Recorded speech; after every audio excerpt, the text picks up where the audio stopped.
മഹാഭാരതം ആദിപർവം, സഭാപർവം, വനപർവം, വിരാടപർവം, ഉദ്യോഗപർവം, ഭീഷ്മപർവം, ദ്രോണപർവം, കർണപർവം, ശല്യപർവം, സൗഭക്തികപർവം, സ്ത്രീപർവം, ശാന്തിപർവം, അനുശാസനപർവം, അശ്വമേധിക പർവം, ആശ്രമവാസിക പർവം, മൗസലപർവവും കഴിഞ്ഞ് മഹാപ്രാസ്തനിക പർവത്തിലെ മഹാപ്രസ്ഥാനത്തിലുള്ള പാണ്ഡവരുടെ പുറപ്പാടും ആരംഭവും അഗ്നിഗാണ്ഡീവം തിരികെ വാങ്ങുന്നതും നായ്ക്ക് വേണ്ടിയുള്ള ധർമ്മപുത്രവാദവും പാണ്ഡവരുടെ മരണവും കൊണ്ടാണ് മഹാപ്രാസ്തനിക പർവം സമാപിച്ചത്. ഇനി മഹാഭാരതത്തിലെ അവസാനത്തെ പർവമാണ് 18ാമത്തെ പർവം, സ്വർഗാരോഹണ പർവം. ഇതോടുകൂടി മഹാഭാരതം സമ്പൂർണ്ണമാവുകയാണ്. തുടരുന്നു. സ്വർഗത്തിലെത്തിയ യുധിഷ്ഠിരൻ തൻ്റെ സഹോദരന്മാരെയും പാഞ്ചാലിയെയും കാണുവാൻ വെമ്പൽ കൊണ്ടു. അവരെ തേടി അദ്ദേഹത്തിൻ്റെ കണ്ണുകൾ അവിടമാകെ പരതി നടന്നു. അവരെ ആരും കാണാതെ അദ്ദേഹത്തിൻ്റെ മനസ്സ് അസ്വസ്ഥനായി. അപ്പോഴാണ് അദ്ദേഹം ദുര്യോധനനെ കണ്ടത്. അവൻ സർവാലങ്കാര വിഭൂഷിതനായി ദേവന്മാരുടെയും സിദ്ധന്മാരുടെയും മധ്യത്തിൽ സ്വർണ്ണ സിംഹാസനത്തിലിരിക്കുന്നു. സൂര്യനെ പോലെ ശോഭയോടും അത്യന്തം സന്തോഷത്തോടു കൂടിയാണ് ദുര്യോധനന്റെ ഇരിപ്പ്. ഇത് കണ്ടപ്പോൾ യുധിഷ്ഠിരന് അമർഷമുണ്ടായി. അദ്ദേഹം പെട്ടെന്ന് മുഖം പിന്തിരിച്ചു നടന്നു. ദേവന്മാരെ, എനിക്ക് ഈ സ്വർഗം ആവശ്യമില്ല. ദുഷ്ടനായ ഈ ദുര്യോധനൻ കാരണം ഭൂമിയിലുള്ള സകല സുഹൃത്തുക്കളെയും ബന്ധുക്കളെയും കൊല്ലേണ്ടി വന്നു. ഇവൻ കാരണം ഞങ്ങളെല്ലാം കാട്ടിൽ കിടന്ന് കഷ്ടപ്പെട്ടു. ധർമ്മചാരിണിയായ പാഞ്ചാലിയെ സഭാമധ്യത്തിൽ ഗുരുജനങ്ങളുടെ മുന്നിൽ വെച്ച് അപമാനിച്ചവനാണിവൻ. ദേവന്മാരെ, ഈ ദുര്യോധനെ എനിക്ക് കാണണ്ട. എൻ്റെ സഹോദരന്മാരുള്ളിടത്തേക്ക് പോകുവാനാണ് ഞാൻ ഇഷ്ടപ്പെടുന്നത്. ഇത് കേട്ടുകൊണ്ട് നാരദൻ പൊട്ടിച്ചിരിച്ചു. നാരദൻ പറഞ്ഞു, അത് വേണ്ടടോ യുധിഷ്ഠിര, അത് നന്നല്ല. രാജേന്ദ്ര, ഇപ്രകാരം ഒരിക്കലും പറയുവാൻ പാടില്ല. സ്വർഗവാസത്തിൽ വിരോധമൊക്കെ നശിക്കുന്നു. പോരിൽ ദേഹത്തെ ഹോമിച്ച് വീരന്മാരുടെ ലോകത്തിലെത്തിയവരാണ് ദുര്യോധനൻ. അവനെ ദേവന്മാർ പൂജിക്കുന്നു. പഴയ കാര്യങ്ങളെപ്പറ്റിയൊന്നും ചിന്തിക്കരുത്. ഭവാൻ ന്യായപ്രകാരം ദുര്യോധന രാജാവുമായി ചേരുക. ഇത് ഭൂമിയല്ല, സ്വർഗമാണ്. ഇവിടെ വൈര്യങ്ങളൊന്നുമില്ല. നാരദൻ പറഞ്ഞതൊന്നും വിശ്വാസം വരാതെ യുധിഷ്ഠിരൻ മുനിയോട് ചോദിച്ചു. ഭൂമിയിലുള്ള സകല സുഹൃത്തുക്കളെയും ദോഹിച്ച അധർമ്മിയായ ദുര്യോധനൻ ഈ വീരലോകം ലഭിക്കണമെങ്കിൽ അവനെ പോരാടി ജയിച്ച മഹാത്മാക്കളും ശൂരന്മാരും സത്യപ്രജ്ഞരുമായ എൻ്റെ അനുജന്മാർക്ക് എത്ര മഹത്തരമായ ലോകമായിരിക്കും ലഭിക്കുക. മഹർഷി, അവരെ ഒന്ന് കാണിച്ചു തരൂ. കുന്തിപുത്രനായ കർണനെവിടെയാണ്? എനിക്ക് വേണ്ടി യുദ്ധത്തിൽ ഒപ്പം നിന്ന രഥീന്ദ്രന്മാരെ ഒന്നും കാണുന്നില്ലല്ലോ. അവരാരും ഈ ലോകം നേടിയില്ലെന്നാണോ?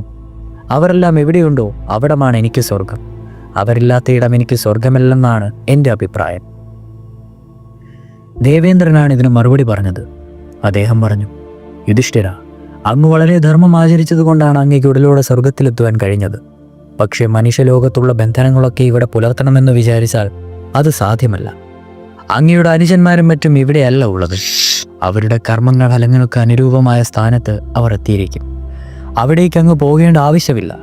അതല്ല, അങ്ങേക്ക് സ്വർഗത്തിലെ പദവിയും അനുഭവങ്ങളും ഒന്നും വേണ്ടില്ലെന്നും അനുജന്മാരിരിക്കുന്ന സ്ഥലത്തേക്ക് പോകുന്നേ മതിയാകൂ എന്നുമാണെങ്കിൽ അങ്ങനെയും ആകാം. അനുജന്മാരിരിക്കുന്ന സ്ഥലത്തേക്ക് പോകണമെന്ന് യുധിഷ്ഠിരൻ ഷഠിച്ചു.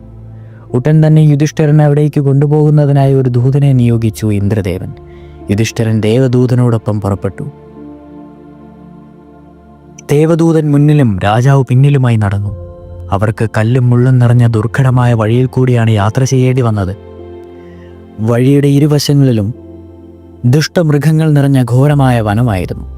ദുർമാർഗങ്ങളായ കയറ്റവും ഇറക്കവും അസഹ്യമായ ദുർഗന്ധവും യുധിഷ്ഠിരന് വഴിയിൽ അനുഭവപ്പെട്ടു. മാംസവും ചോരയും കൂടിച്ചേർന്ന് ചേറുകെട്ടിയിരിക്കുന്ന വഴി. അവിടെയെല്ലാം കൃമികീടങ്ങൾ നുളച്ചു കിടക്കുന്നുണ്ടായിരുന്നു.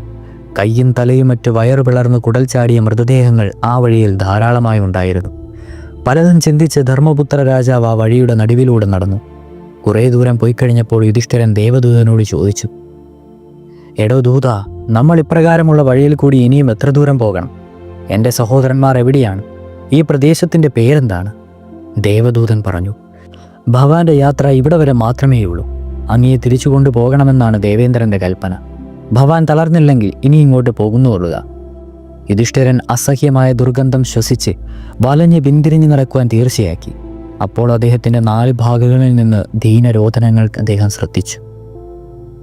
ധർമ്മരാജാവേ, പുണ്യപുരുഷ, അങ്ങ് തിരിച്ചു പോകാതെ കുറച്ചുകൂടി അവിടെ നിൽക്കണേ. ഭവാന്റെ ശരീരത്തിൽ തട്ടിവരുന്ന കാറ്റ് ഞങ്ങൾക്ക് ആശ്വാസം നൽകുന്നു. വളരെ നാളായി ഇന്നാണ് ഞങ്ങൾ അല്പമെങ്കിലും സുഖമനുഭവിക്കുന്നത്. നിർഭസത്തമാ, അങ്ങ് പോകല്ലേ. ഇപ്രകാരമുള്ള അപേക്ഷ എല്ലാ ഭാഗത്തു നിന്നും പൊന്തി വന്നു. യുധിഷ്ഠിരൻ വീണ്ടും വീണ്ടും ശ്രദ്ധിച്ചു. വളരെ പരിചിതമായ ശബ്ദമാണ്. ആരാണ് ഇത്രത്തോളം ദീനമായി വിലപിക്കുന്നത്? യുധിഷ്ഠിരൻ ഉച്ചത്തിൽ വിളിച്ചു ചോദിച്ചു. അവരെല്ലാം ഒരേ സമയത്ത് പറയുവാൻ തുടങ്ങി. ഞാൻ ഭീമനാണ്, ഞാൻ അർജുനനാണ്, ഞാൻ നകുലനാണ്, ഞാൻ സഹദേവനാണ്, ഞാൻ ദ്രൗപദിയാണ്, ഞാൻ ദൃഷ്ടദ്യുമ്നനാണ്, ഞങ്ങൾ ദ്രൗപദീയന്മാരാണ്. യുധിഷ്ഠിരൻ ഇതെല്ലാം കേട്ട് ഞെട്ടിപ്പോയി. അദ്ദേഹം ഏതാനും സമയം സ്തംഭിച്ചു നിന്നു. അദ്ദേഹം ആത്മഗതമായി പറഞ്ഞു, എന്ത്? എൻ്റെ സഹോദരന്മാരും ദ്രൗപദിയും മറ്റും ഇവിടെയാണോ കിടക്കുന്നത്? ഇവരാരും ഒരു ദുഷ്കർമ്മവും ചെയ്തതായി ഞാൻ ഓർക്കുന്നില്ല. എന്നിട്ടും എന്തുകൊണ്ട് ഇപ്രകാരം സംഭവിച്ചു? അതോ ഞാൻ സ്വപ്നം കാണുകയാണോ? എനിക്ക് ചിത്തഭ്രമമാണ്. ഇപ്രകാരം പലതും ചിന്തിച്ച് യുധിഷ്ഠിരൻ ദുഃഖത്തിൽ മുഴുകി. അദ്ദേഹത്തിന് ദേവകളും ധർമ്മത്തിൻ്റെ അസഹ്യമായ കോപം തോന്നി.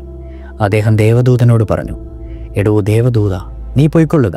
നീ ഏത് ദേവന്മാരുടെ ദൂതനാണെന്ന് വെച്ചാൽ അവരോട് പോയി പറയൂ, ഞാൻ അങ്ങോട്ടേക്കില്ലെന്ന്, ഞാൻ ഇവിടെ തന്നെ നിൽക്കുകയാണെന്നും എൻ്റെ സാന്നിധ്യം കൊണ്ട് ഇവിടെ കിടക്കുന്ന എൻ്റെ ഭ്രാതാക്കൾക്ക് ആശ്വാസവും ആമോദവും തോന്നുന്നുണ്ടാവുന്നെന്നും ദേവന്മാരെ അറിയിച്ചേക്കുക. യുധിഷ്ഠിരൻ അവിടെ തന്നെ നിൽക്കുവാൻ തീരുമാനിച്ചു. ദേവദൂതൻ ദേവേന്ദ്ര സന്നിധിയിലേക്ക് പോയി വിവരമെല്ലാം അദ്ദേഹത്തെ അറിയിച്ചു. കുറച്ചു കഴിഞ്ഞപ്പോഴേക്കും യുധിഷ്ഠിരൻ നിന്നിരുന്ന സ്ഥലത്തെ അന്ധകാരം നീങ്ങി. ദിവ്യമായ തേജപ്രസരം അവിടെയാകെ വ്യാപിച്ചു. സുഗന്ധിയായ മന്ദമാരുതൻ വീശി. ചുറ്റുമുണ്ടായിരുന്ന ആർത്തനാദങ്ങളെയെല്ലാം നിലച്ചു. അറപ്പും വെറുപ്പും ഉളവാക്കിയിരുന്ന ആ സ്ഥലം സ്വർഗത്തെ പോലെ ആകർഷണീയവും ശോഭയുമുള്ളതായി തീർന്നു. യുധിഷ്ഠിരൻ ആശ്ചര്യപരിതന്ത്രനായി. പെട്ടെന്ന് യമധർമ്മ രാജാവ്, ദേവേന്ദ്രൻ, നാരദൻ, ഋഷി ശ്രേഷ്ഠന്മാർ, ദേവശ്രേഷ്ഠന്മാർ തുടങ്ങിയവരെല്ലാം ധർമ്മപുത്രന്റെ മുന്നിൽ പ്രത്യക്ഷപ്പെട്ടു. യുധിഷ്ഠിരൻ അത്ഭുതം കൂർന്ന മിഴികളോടെ അവരെയെല്ലാം നോക്കി നിന്നു. ദേവേന്ദ്രൻ പറഞ്ഞു, യുധിഷ്ഠിര, ദേവകളെല്ലാം നിന്നിൽ പ്രീതരായിരിക്കുന്നു. അങ്ങ് സിദ്ധി നേടിയിരിക്കുന്നു. ഭാരത യുദ്ധത്തിൽ വെച്ച് അശ്വത്ഥാമ ഹതം കുഞ്ചര എന്നൊരു വ്യാജമൊഴി നീ പറഞ്ഞില്ലേ? അതിൻ്റെ ശിക്ഷയായിട്ട് അങ്ങയ്ക്ക് നരകം കാണുവാൻ ശിക്ഷയുണ്ടായിരുന്നു. അതാണ് അങ്ങ് നരകം കാണുവാൻ ഇടയായത്. കൃത്രിമമായി മായാകൽപിതമായ നരകമാണിത്. കൃത്രിമമായിട്ടാണല്ലോ അങ്ങ് അസത്യം പറഞ്ഞത്. അതുകൊണ്ടാണ് കൃത്രിമ നരകത്തെ കാണിച്ചത്. എല്ലാ രാജാക്കന്മാരും നരകം കണ്ടിട്ടുണ്ട്. എന്തെങ്കിലും ചില പാപങ്ങൾ എല്ലാവരിലും ഉണ്ടാകും. അതുകൊണ്ട് മിക്കവാറും എല്ലാവരും നരകം കാണേണ്ടി വരാറുണ്ട്. അതങ്ങയ്ക്കും വേണ്ടി വന്നേ എന്നുള്ളൂ. കൂടാതെ നരകത്തിൻ്റെ കാഠിന്യം അറിയുമ്പോഴാണ് സ്വർഗത്തിൻ്റെ മഹിമ ശരിക്കും അറിയുവാൻ കഴിയുന്നത്.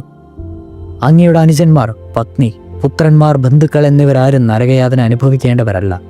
അവരൊക്കെ ദിവ്യാനുഭൂതികളോടുകൂടി ഇതേ സ്വർഗത്തിൽ രമിച്ചു വരുന്നുണ്ട്. അങ്ങയ്ക്ക് അവരെയെല്ലാം വഴി കാണുവാൻ കഴിയും.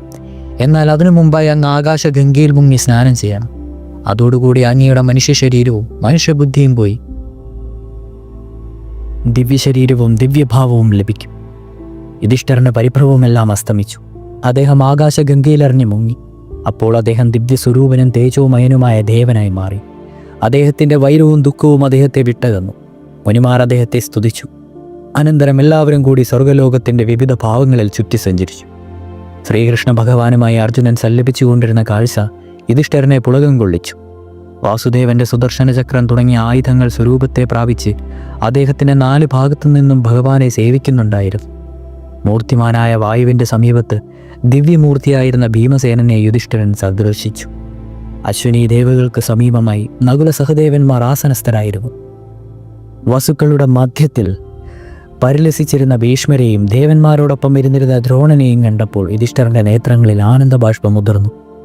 ശാസ്ത്രധര ശ്രേഷ്ഠനായ കർണനെ ദ്വാദശതാത്യന്മാരോട് ഒരുമിച്ച് കണ്ടപ്പോൾ കുരുനന്ദനൻ ഹർഷപുളകം കൊണ്ടു. ധൃതരാഷ്ട്രർ, ഗാന്ധാരി, കുന്തി, പാണ്ഡു, ദൃഷ്ടദ്യുമ്നൻ, സാത്യകി, അഭിമന്യു, ശിഖണ്ഡി, ധ്രുവദൻ, വിരാടൻ എന്നിങ്ങനെ ഭാരതയുദ്ധത്തിൽ മൃതിയടഞ്ഞ സുഹൃത്തുക്കളായ എല്ലാ വീരന്മാരെയും കണ്ട് അദ്ദേഹം ആനന്ദിച്ചു. അപ്സരസുകൾ സേവിക്കുന്ന പാഞ്ചാലിയെ അദ്ദേഹം ദർശിച്ചു. ഇത്രയും സൗന്ദര്യവതിയായി ദ്രൗപദിയെ ഇതിനു മുമ്പ് അദ്ദേഹം കണ്ടിരുന്നില്ല. അവളെ കണ്ടപ്പോൾ വികാരവിവശനായ അദ്ദേഹം അവളുടെ അടുത്തേക്ക് നീങ്ങിമ. എന്നാൽ പാർഷദി അദ്ദേഹത്തിൽ നിന്ന് അകഞ്ഞു മാറിക്കളഞ്ഞു. അപ്പോഴാണ് സാക്ഷാൽ ലക്ഷ്മി ദേവിയുടെ അംശാവതാരമായിട്ടുള്ള പാർഷദി ജന്മമെടുത്തതുണ്ടെന്നുള്ള വസ്തുത അദ്ദേഹം മനസ്സിലാക്കിയത്. അദ്ദേഹം പിന്നിലേക്ക് നീങ്ങി. അങ്ങനെ പാണ്ഡവന്മാരും അവരുടെ എല്ലാ ബന്ധുജനങ്ങളും സ്വർഗലോകത്ത് അമാനുഷ്യങ്ങളും ദിവ്യങ്ങളുമായ സുഖഭോഗങ്ങൾ അനുഭവിച്ച് കഴിഞ്ഞു വന്നു. ധർമ്മപുത്രന്റെ സ്ഥാനം സ്വർഗലോകത്തിലും മേലെയുള്ള ഊർധ്വലോകത്തിലായിരുന്നു. അദ്ദേഹം ധാരാളം യാഗങ്ങൾ നടത്തുകയും കണക്കില്ലാതെ ദാനം ചെയ്യുകയും ചെയ്തതുകൊണ്ട് മാണ്ഡതാവ്, അർക്കളൻ, ഭഗീരഥൻ തുടങ്ങിയ രാജഋഷി ശ്രേഷ്ഠന്മാർ വസിച്ചിരുന്ന പവിത്ര ലോകത്തിലായിരുന്നു അദ്ദേഹത്തിൻ്റെ സ്ഥാനം. അതാകട്ടെ സ്വർഗത്തിൽ നിന്നും വളരെ മുകളിലായിരുന്നു. അതാത് സ്ഥാനങ്ങളിൽ അവരൊക്കെ അമാനുഷ്യന്മാരായ ദിവ്യ അനുഭവങ്ങളോടും കൂടി ചിരകാലം വാണു. ഇതോടുകൂടി സ്വർഗാരോഹണ പർവ്വവും സമാപിച്ചിരിക്കുകയാണ്. പൂർണ്ണമിദം പൂർണ്ണാത് പൂർണ്ണമുദിച്യത്തെ പൂർണ്ണസ്യ പൂർണ്ണമാദായ പൂർണ്ണമേവാവശിഷ്യതേ.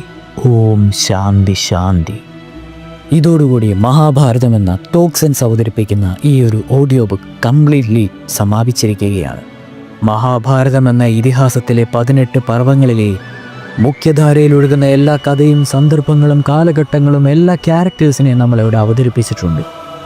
ഈ ഒരു യാത്രയിൽ നമ്മുടെ കൂടെ നിന്ന എല്ലാവർക്കും 1000 നന്ദി. യഥാ യഥാ ഹി ധർമ്മസ്യ ഗ്ലാനിർഭവതി ഭാരത അത്യുത്ഥാനമധർമ്മസ്യ തഥാത്മം സുജാമ്യഹം പരിത്രാണായ സാധൂനാ വിനാശായ ച ദുഷ്കൃതാ ധർമ്മസംസ്ഥാപനാർത്ഥായാം സംഭവാനി യുഗേ യുഗേ.